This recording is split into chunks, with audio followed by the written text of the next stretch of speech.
Nos acompaña esta tarde Monseñor Pedro Barreto, obispo de Huancayo, en el Perú. Monseñor es además presidente de la Comisión de Solidaridad, Justicia y Solidaridad del SENA. Y queríamos en unos minutos tener un rato de diálogo acerca de la dimensión social de la Evangelii Gaudium, especialmente en la parte en la que el Papa hace una descripción de la realidad general, una descripción en la que definitivamente denuncia de una manera profética la economía que estamos viviendo y en ella una idolatría del dinero y una idolatría y una exclusión en general que presenta este modelo.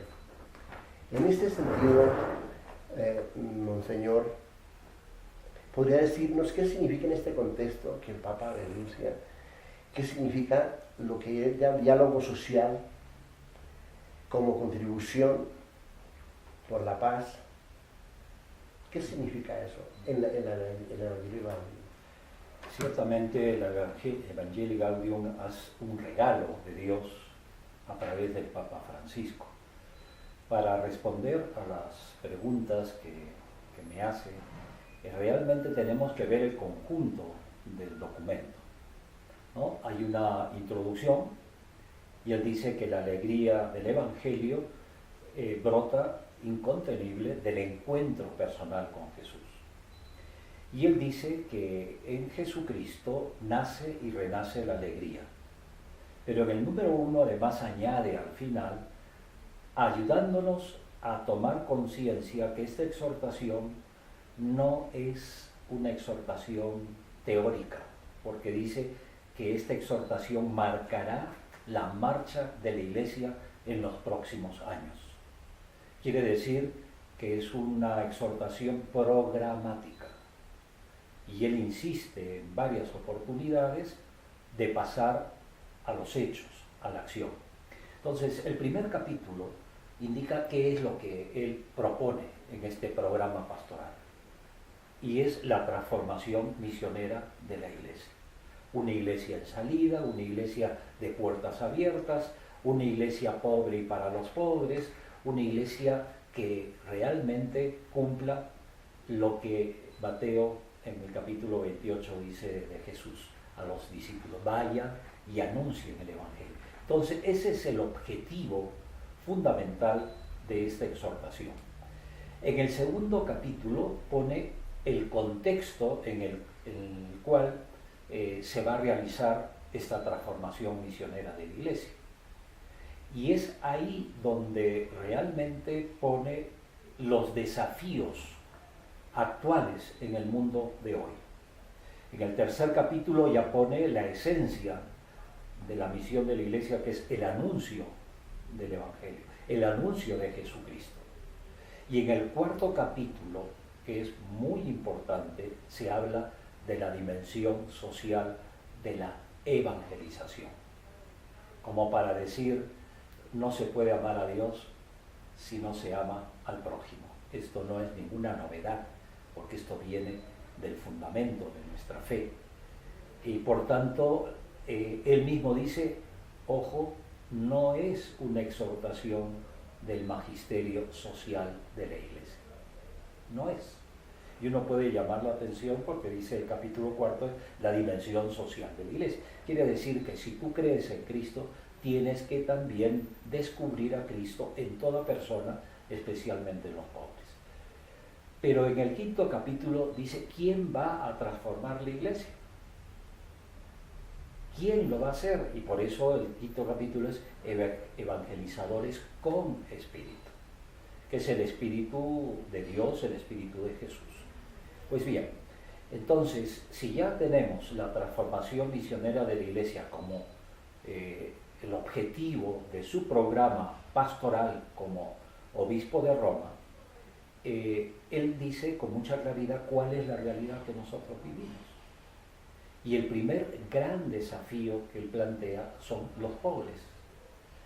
Y él mismo dice que en realidad hay un desarrollo tecnológico encomiable, reconoce ese aspecto, pero dice, el sistema que estamos viviendo económico está creando exclusión, está excluyendo cada vez más a las personas. Y en ese sentido tenemos que ser muy conscientes que el Papa dice con mucha claridad cuál es el contexto donde tiene que realizarse este anuncio gozoso de Jesús. Por eso podemos decir, para terminar esta parte, que los pobres están en el centro, están en el corazón de Cristo y en el corazón de la Iglesia. También él mismo dice, sin la presencia de los pobres en la Iglesia, la evangelización peligra. Esto como un aviso muy importante que él nos da. En ese sentido, la misericordia sería entonces, como dice él, la más grande de las virtudes, ¿no? Ese es el sentido que tendría. Sí, en realidad. Articulándose a esta opción por los pobres, sí. Sería eso. ¿Cómo entenderlo como virtud? Claro, él habla claramente que la Iglesia tiene una opción por los pobres, pero la Iglesia lo asume de Jesús. Jesús es el que siendo rico se hace pobre para enriquecernos con su pobreza. Eso lo dice San Pablo, ¿no? En la carta a los Corintios.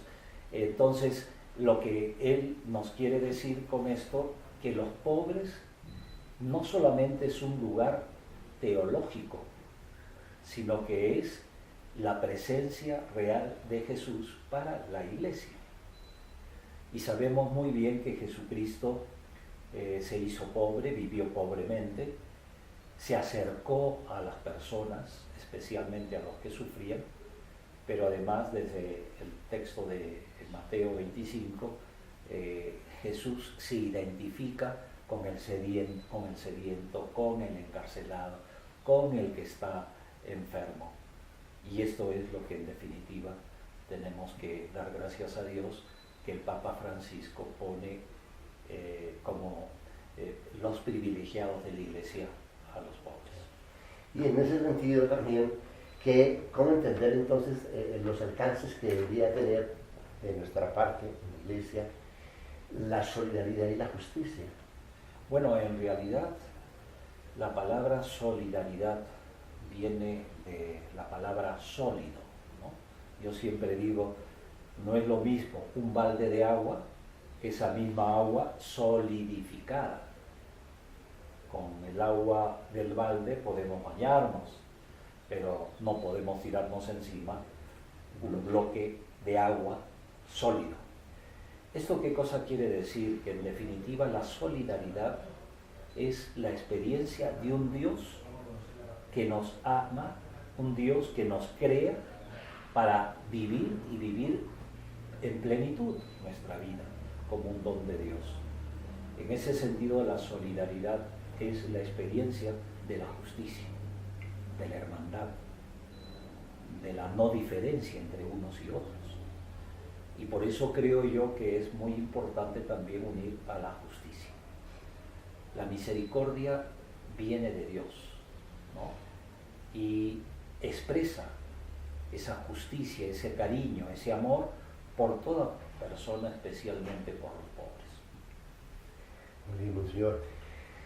En este contexto, los laicos tienen un papel muy importante, una responsabilidad muy grande, un desafío muy grande. Seguimos la invitación que nos hace el Papa, ¿verdad? Sí, lógicamente es muy importante señalar lo que acaba de señalar de los laicos.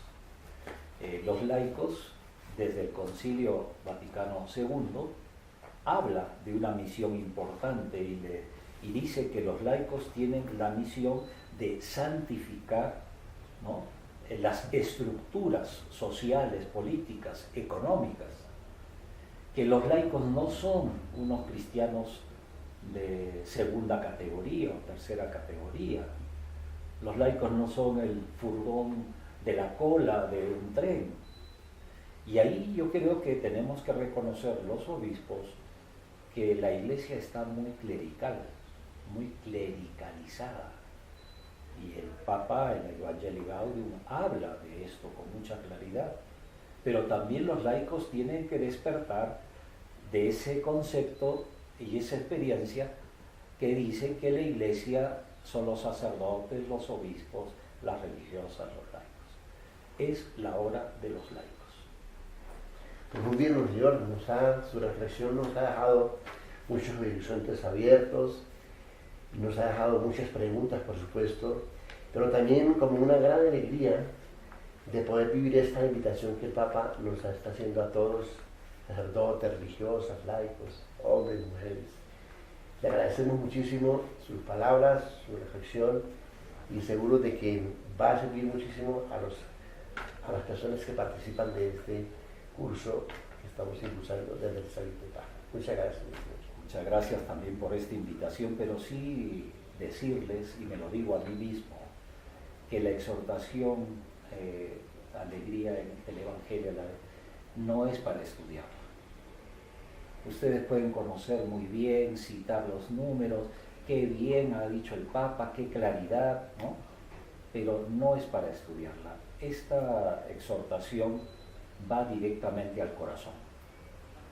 Es desde el corazón que se puede entender esta exhortación. Por eso yo los aliento y les invito a que no solamente conozcan el Evangelii Gaudium, sino se entusiasmen con ese Jesús que a través del Papa Francisco nos da una nueva oportunidad para vivir su misericordia y su alegría. Muy bien, muchas gracias. Muchas gracias.